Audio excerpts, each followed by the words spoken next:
एक दिन सुधा के लिए विवेक नाम के लड़के का रिश्ता आता है।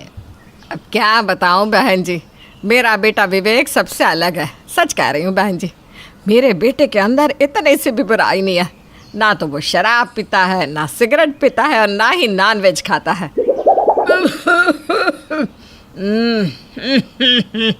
अरे क्या हुआ, पानी पीजिए ना। हाँ तो मैं क्या कह रही थी, मेरे बेटे के अंदर एक भी बुराई नहीं है। ये तो बिल्कुल राम है, राम। बहन जी, हमें बिल्कुल ऐसा ही दामाद चाहिए था। आपका बेटा तो दिखने में सुंदर है और साथ ही इसके अंदर अच्छे गुण भी है। हमें ये रिश्ता मंजूर है जी। अरे तो फिर देर किस बात की, आज ही शादी की तारीख पक्की कर देते हैं। इस तरह सबकी रजामंदी के बाद विवेक और सुधा की शादी हो जाती है। हेलो गाइस, आज हम एक ऐसी वेबसाइट के बारे में बात करने जा रहे हैं जहां आप खुद पैसे कमा सकते हो, वो भी सिर्फ गेम्स खेलकर। कितनी इंटरेस्टिंग बात है ये तो। गाइस, इस वेबसाइट का नाम है Fun88। इस वेबसाइट की सबसे बढ़िया बात यह है कि इनके ब्रांड एम्बेसडर डेल स्टीन है, जो कि इस वेबसाइट को और ट्रस्टेड और जेन्युइन बना देती है। अब खुद सोचो, जिनके ब्रांड एम्बेसडर डेल स्टीन हो, वो ऐप कितनी मस्त होगी। गाइस, आप लोग इस ऐप में 500 प्लस मजेदार गेम्स खेल सकते हो, जैसे कि कार रूलेट, लाइव कसिनो, 3 पत्ती, एविएटर एक्सेट्रा। और सही में मेरा फेवरेट तो इन सब में एविएटर है। गाइस, इस वेबसाइट में आप इजीली विड्रॉ कर सकते हो अपना विनिंग अमाउंट, वो भी एक क्लिक में सीधा आपके फोन पे, पेटीएम, यूपीआई, नेट बैंकिंग, कहीं भी जहां आप चाहो।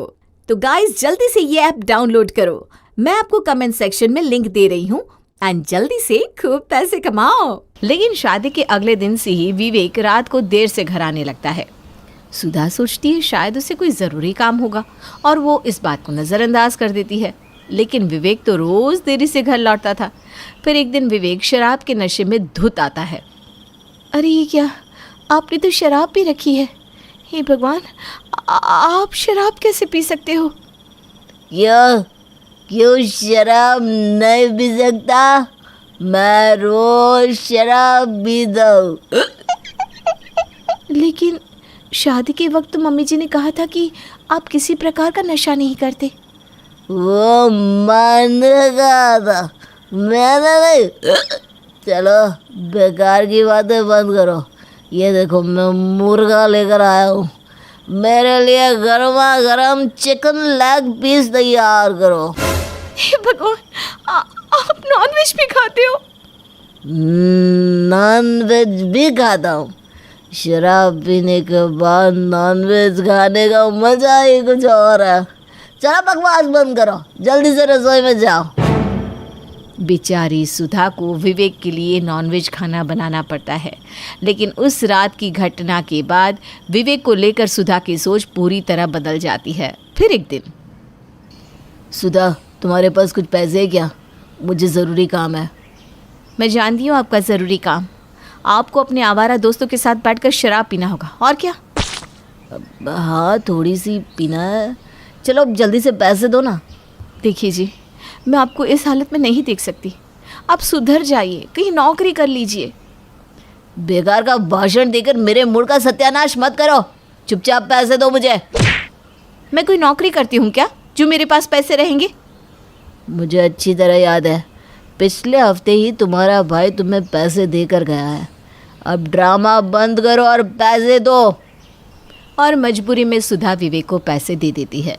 उसके बाद विवेक अपने दोस्तों के साथ बैठकर शराब पीते हुए सारे पैसे खर्च कर देता है। मम्मी जी, विवेक जी तो बहुत ही बिगड़े हुए हैं। ये रोज़ शराब पीते हैं और अपने आवारा दोस्तों के साथ यहाँ वहाँ घूमते रहते हैं। कम से कम आप तो उन्हें सही रास्ते पर लाइए। अरे बहुत चिंता क्यों करती है, जवानी में सभी लड़के ऐसे ही होते हैं। धीरे धीरे मेरा बेटा संभल जाएगा। जाकर मेरे लिए चाय बना दे जा, बहुत देर से चाय पीने का मन कर रहा है। सुधा समझ जाती है कि जानकी सब कुछ जानते हुए भी जानबूझकर विवेक का साथ दे रही है, इसलिए वो जानकी से ज़्यादा बहस नहीं करती। दूसरी तरफ सुधा के ससुर गोपाल दास हमेशा विवेक को डांट लगाया करते थे, लेकिन उनकी डांट का विवेक पर कोई असर नहीं होता था। विवेक आए दिन अपनी पत्नी और माँ से पैसे लेकर शराब पीता रहता। इस तरह कई महीने बीत जाते हैं। बेचारी सुधा अपने छोटे मोटे खर्चों के लिए अपने भाई पर ही निर्भर थी। फिर एक दिन सुधा का भाई रोहन उससे मिलने आता है। सुधा का मुरझाया हुआ चेहरा देखकर उसके भाई को बहुत बुरा लगता है। क्या हुआ दीदी, तेरा चेहरा इतना मुरझाया हुआ क्यों है? घर में सब कुछ ठीक तो है ना? अब क्या बताऊं, कुछ भी ठीक नहीं है। शादी के वक्त मम्मी जी ने बड़ी बड़ी बातें की थी, लेकिन उनकी सारी बातें झूठी निकली। तुम्हारे जीजा जी कोई काम धाम नहीं करते, हमेशा अपने आवारा दोस्तों के साथ बैठकर शराब पीते हैं। ये सुनते ही रोहन गुस्से से तिल मिला जाता है। हमारे साथ इतना बड़ा धोखा! ठहर जा, मैं अभी तेरी सास की अकल ठिकाने लगाता हूँ। उसके बाद रोहन सुधा के कमरे से निकल जानकी के पास पहुंच जाता है। ये सब क्या है माँ जी? मेरी बहन बता रही है कि जीजा जी शराबी है और कोई काम नहीं करते। शादी के वक्त तो आपने अपने बेटे की बहुत बड़ाई की थी। रोहन का गुस्सा देखकर जानकी घबरा जाती है। अरे बेटा, अब तुझसे क्या छुपाना। दरअसल दूसरी माँओं की तरह मैं भी यही सोच रही थी कि शादी के बाद मेरा बेटा सही रास्ते पर आ जाएगा। अब उसकी शादी किसी न किसी से तो करवानी थी ना, तो मैंने थोड़ा सा झूठ बोल दिया। आपके इस झूठ की वजह से मेरी बहन की ज़िंदगी बर्बाद हो गई। आज इतने महीनों के बाद उसने मुझे सच्चाई बताई है। वो तो मेरी बहन मजबूत मन की है, वरना उसकी जगह कोई और होती तो पता नहीं क्या कर बैठती।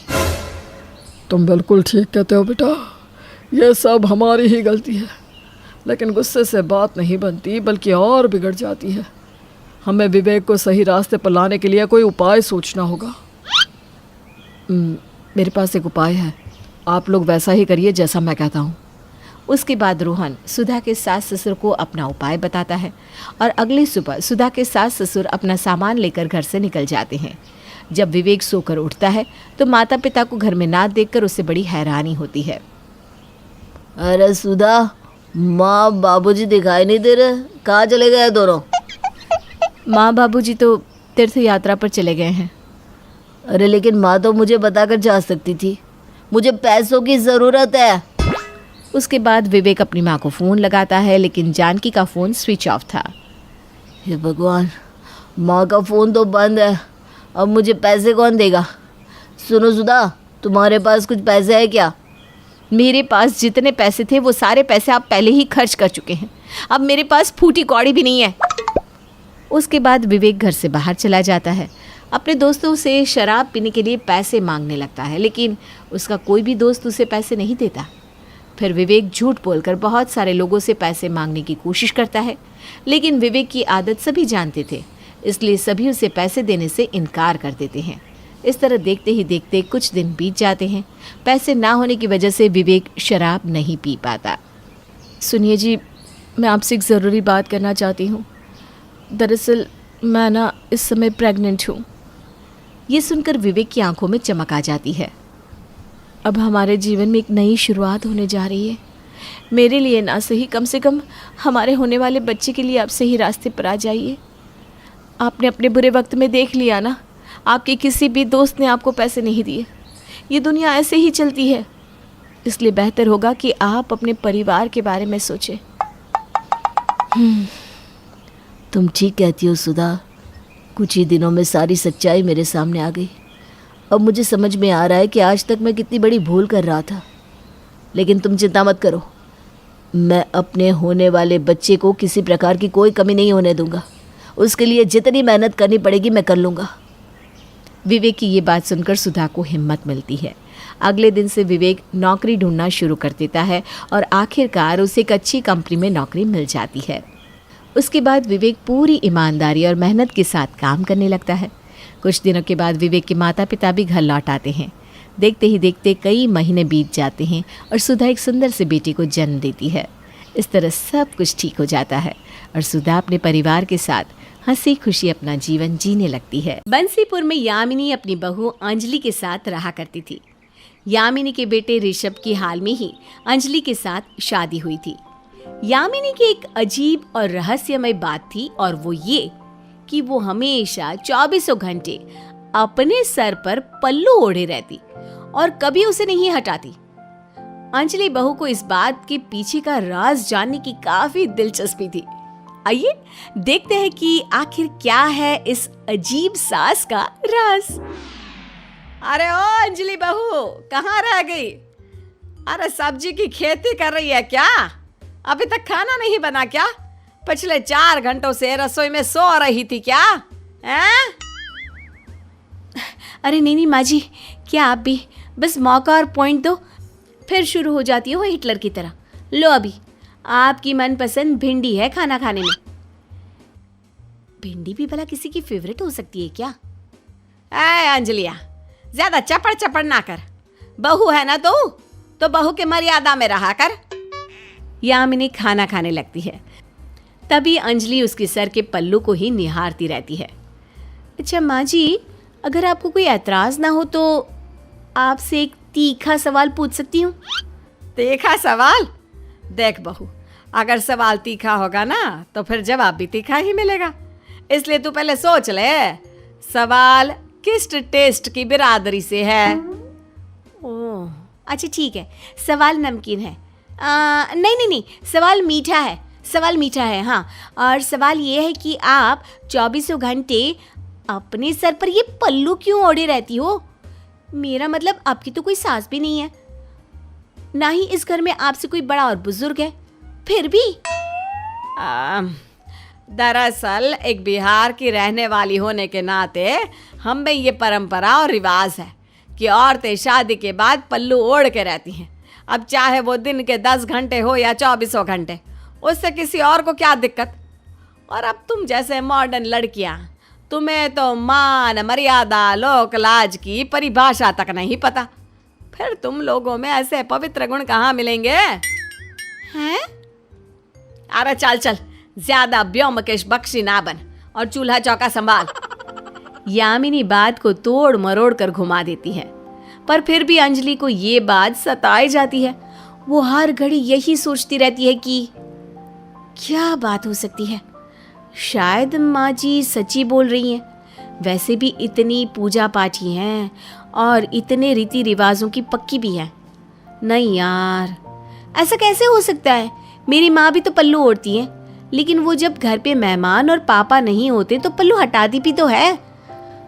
कोई तो और ही रीजन है। मुझे इस बात की तह तक जाना होगा। शक के मारे अंजलि अब अपने ससुर शिव शंकर के पास जाती है और उनसे पूछती है, पापा जी नमस्ते। नमस्ते नमस्ते बेटा, अच्छा हुआ जो तुम चाय ले आई। दिमाग की नसों में ना जंग छिड़ गई थी काम के बोझ के मारे। अच्छा ऐसी बात है, अब सर दर्द नहीं करेगा। अच्छे से अदरक कूट कूट कर डालिए मैंने, काफी राहत मिलेगी आपको। अच्छा पापा जी, आपसे एक सवाल पूछूं क्या? अरे पूछो पूछो, एक क्या 10 सवाल पूछ लो, तुम तो मेरी बेटी समान हो। ये माँ जी सारा दिन पल्लू ओढ़कर क्यों रहती है? क्या कहूँ बेटा, इस पहेली की कड़ी आज तक मैं भी नहीं सुलझा पाया। क्या मतलब? मतलब ये कि आज तक मैंने भी यामिनी को बिना पल्लू के नहीं देखा। हाँ, बस इतना पता है कि उसके लंबे काले घने बाल हैं, लेकिन उसने उन्हें कभी छूना नहीं दिया। अंजलि ये सुनकर अब और भी ज्यादा व्याकुल हो जाती है। वो अपने पति ऋषभ से यही सवाल पूछती है, जिसके बदले ऋषभ का जवाब भी कुछ इस तरह होता है, नहीं अंजलि, आज तक मैंने भी माँ को बगैर पल्लू के नहीं देखा। पर तुम क्यों इतना डेस्परेट हो रही हो ये जानने के लिए? अरे कुछ भी तो नहीं। मैं तो बस यही पूछ रही थी, इतना क्या जले हुए टोस्ट की तरह शक्ल बना रहे हो? अरे हरदम साधु बनकर क्यों रहते हो? कभी तो 90s के हीरो की तरह मुझे कहीं डेट पर ले जाओ ना। हाँ ले जाऊंगा, फिलहाल खाना लगाओ, बहुत तेज भूख लगी है। यामिनी हर वक्त हर काम को करते समय अपना पल्लू ओढ़े ही रहती, जिसे देख प्रतिदिन अंजलि की आशंका और भी बढ़ रही थी। अब चाहे जमीन आसमान एक क्यों ना हो जाए, मैं इस पल्लू का राज पता करके ही रहूंगी। कोई कम टैलेंटेड नहीं हूं मैं, पूरा 5G की स्पीड से चलता है मेरा दिमाग। अब देखना कैसे लगाती हूँ नैया पार। अपनी सास के राज को जानने के लिए अंजलि अब कई सारे अजीबोगरीब पैंतरे आजमाने शुरू कर देती है। पहले दिन वो फर्श पर तेल गिरा देती है। अब देखना कैसे सासू माँ इस पर फिसल कर गिरेंगी और साथ में गिरेगा उनका पल्लू। यामिनी सौंफ खाते खाते आराम से चलकर आ रही थी और अचानक से फर्श पर से उसका पैर फिसल जाता है और वो कमर के बल गिरती है, लेकिन उसका पल्लू तो ज्यों का त्यों ही रहता है। मेरी मैया, अरे कम वक्त कल मुही, अरे खड़े खड़े तमाशा ही देखती रहेगी क्या? मुझे उठाएगी भी? अरे हाँ, अंजलि यामिनी को उठाती है। दूसरे दिन अंजलि जानबूझकर यामिनी के सामने बैठकर हेयर ड्रायर से अपने बाल सुखा रही थी। अब देखना कैसे हेयर ड्रायर को मम्मी जी की तरफ घुमाऊंगी और हवा से उनके पल्लू के पीछे का राज पता चल जाएगा। और इस पर जैसे ही अंजलि हेयर ड्रायर यामिनी की तरफ घुमाती है, तभी सास गुस्से में बोल पड़ती है, लेकिन उनका पल्लू वो तो अभी भी टच से मस्त नहीं होता। अरे ओ नास पीटी, इसे मेरी तरफ काहे घुमा रही है? खुद ही अपने बालों की साफ सफाई करना इससे। मेरे बाल अब भी जवान हैं, तेरे ही पक चुके हैं। हाँ, ज्यादा मत बनो, अभी गलती से घूम गया था। अंजलि खाना बनाते वक्त सोचती है, कितनी बेवकूफ हूं मैं। कल इतना बड़ा तेल कांड कर दिया, तब भी पल्लू नहीं हटा, तो आज इस फुद्दू से हेयर ड्रायर से क्या जादू का करिश्मा हो जाता। ऐसे पल्लू ओढ़े रहती हैं जैसे कि फेविस्टिक से चिपकाया हो। लेकिन मैं भी हार नहीं मानने वाली। अब ये मेरे लिए चैलेंज बन गया है। जिन्होंने आज तक ना अपने पति ना अपने बेटे के सामने पल्लू हटाया, अब मैं उनके पल्लू के पीछे का राज जान कर ही रहूंगी। अंजलि अब कुछ देर तक अलग अलग तरकीबें सोचती रहती है, इधर से उधर घूमती रहती है। तभी अचानक आइडिया, मैं आज रात को मम्मी जी के कमरे में छुप कर बैठ जाती हूँ। वैसे भी पापा जी तो अपने दोस्तों के साथ तीर्थ यात्रा पर गए हैं। किसी के सामने ना सही, लेकिन अकेले में तो ये अपना पल्लू हटाती ही होंगी। यस, यही सही मौका है।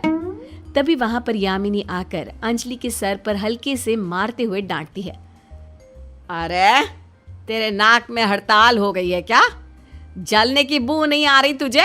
अरे जा देख, सारा खाना जला दिया तूने। ऐसा कौन सा ख्याली पुलाव पका रही थी जो गैस पर रखा हुआ पुलाव भी नहीं दिखा तुझे? हाँ अब अरे सॉरी मम्मी जी, मुझे पता ही नहीं चला। कमाल है, पूरे घर में जलने की बू आई, लेकिन मैडम को तनिक भर भी बू नहीं आई, वो भी इतने पास बैठकर। वो एक्चुअली पापा जी यात्रा पर गए ना अपने दोस्तों के साथ, तो उसी बात को लेकर उनके लिए चिंतित थी कि सही समय पर गोलियां तो ले लेंगे ना, और खाना पीना सोना सब कैसे करेंगे। आय मेरी बुढ़ाओ बहू, इतनी अच्छी की मूरत ना बन। मैं अच्छी तरह जानती हूँ कौन कितना पानी में है? चल अभी कोई और सब्जी ला। सब्जी का तो सत्यानाश कर दिया। जानती है कितनी महंगी हो गई हैं आजकल सब्जियां। गधेड़ी कही की। अब रात को काम खत्म करके मौका देखकर अंजलि चुपके से यामिनी के कमरे की अलमारी में जाकर छुप जाती है और अलमारी के अंदर के होल से बाहर देखने लगती है, जहां उसकी सास कमरे में आकर सौंफ खाकर सो जाती है। अरे यार, ये तो पल्लू उड़ के ही सो गई। मुझे लगा अकेली है तो पल्लू हटाएगी। कोई बात नहीं, रात भर यहीं रहती हूँ। सुबह सवेरे जब ये नहाकर बाहर आएगी तब देखूंगी। अच्छा खासा आइडिया लगाकर अंजलि पूरी रात अलमारी में ही बिता देती है। लेकिन उसकी किस्मत खराब कि पल भर के लिए उसकी आंख लग जाती है और जब उसकी नींद खुलती है तब तक सास नहाकर तैयार होकर कमरे से बाहर जा चुकी थी। अरे नहीं, ऐसा क्यों हुआ? मेरी नींद भी ना मेरी सबसे बड़ी दुश्मन है, कहीं पर भी आ जाती है। अब आज पापा जी आ जाएंगे, ये सुनहरा मौका भी मेरे हाथ से चला गया। फिर नहा धोकर अंजलि भी हॉल में आ जाती है। अरे बहू, मैं जरा मंदिर हो आती हूँ। आज वहाँ दूसरे गांव के साधु संत आने वाले हैं ना, जरा उनके बोल सुनाओ। तू भी चलेगी क्या? हाँ नहीं, मुझे दुनिया भर का काम पड़ा है, आप ही जाइए। हाँ, जानती हूँ कितना दुनिया भर का काम पड़ा है तेरे लिए। जा रही हूँ मैं, आने के बाद सीधा सो जाऊंगी। आज सुबह जल्दी उठी थी ना। हाँ हाँ जाइए और आराम से आइए। यामिनी चली जाती है। अंजलि घर पर बैठकर खूब मेहनत से सास का राज जानने की तरकीब सोच रही थी। तभी उसे एक नई तरकीब सूझती है। आइडिया! सासू माँ अभी आकर सीधा सोफे पे सो जाएंगी। जहां तक कि मेरा एक्सपीरियंस रहा है, किसी और चीज से इनका पल्लू नहीं हटता, पर अगर ये खुद हटाए तो। अंजलि सोफे के तकिए पर खुजली का पाउडर छिड़क देती है और कुछ देर बाद जब यामिनी मंदिर से लौटती है और सोफे पर सोने जाती है, तो जैसे ही अपना सर तकिए पर रखती है, उसे खुजली आना शुरू हो जाती है और वो चिल्लाते हुए पागलों की तरह अपना सर खुजलाने लगती है। अरे आग लगे इस तकिए को।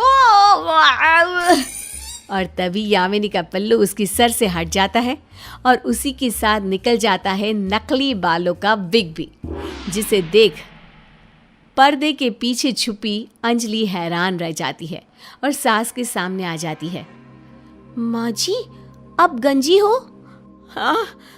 हाँ गंजी हूँ मैं, देख ले बहुरिया। तभी वहां पर शिव शंकर और ऋषभ भी आ जाते हैं और वो भी गंजी यामिनी को देखकर हैरान और दंग रह जाते हैं। यामिनी, माँ, आपके बाल कहाँ गए? इसीलिए आप अपने सर पर पल्लू ओढ़े रहती थी ना, ताकि आपका नकली बालों का विग गिर ना जाए। अब यामिनी की आंखों में आंसू आ जाते हैं। हाँ, आप तीनों मुझे माफ कर दो। मैंने अपने जीवन का इतना बड़ा सच आप सबसे छुपाया।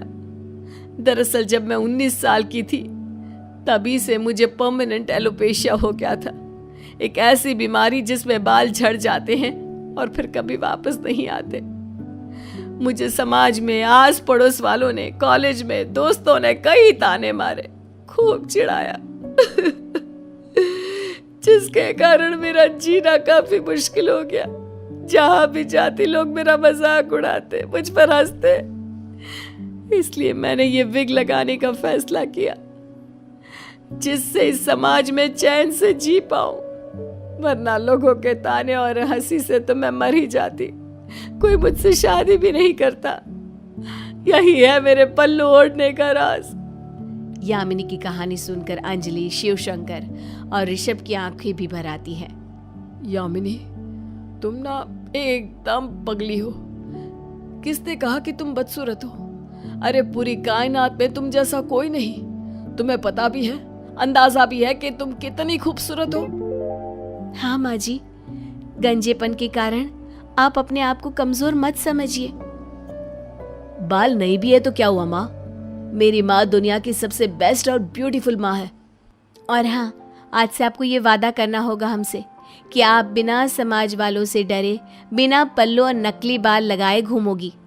नहीं नहीं बहू, ये ना हो पाएगा मुझसे। यामिनी, तुम डर क्यों रही हो? मैं तुम्हारे साथ हूँ। तुम्हारे बेटा बहू दोनों तुम्हारे साथ हैं। अरे दुनिया तो परिवार में बसी हुई होती है, और वो कहावत तो तुमने सुनी ही होगी, कुछ तो लोग कहेंगे, लोगों का काम है कहना। इस तरह परिवार वाले यामिनी को समाज में बेझिझक होकर गर्व से चलना सिखाते हैं और कदम कदम पर उसके संघर्ष के साथी बनते हैं, जिसके चलते धीरे धीरे यामिनी भी अपने आप से प्यार करने लगती है और अपने आप को कमजोर नहीं समझती।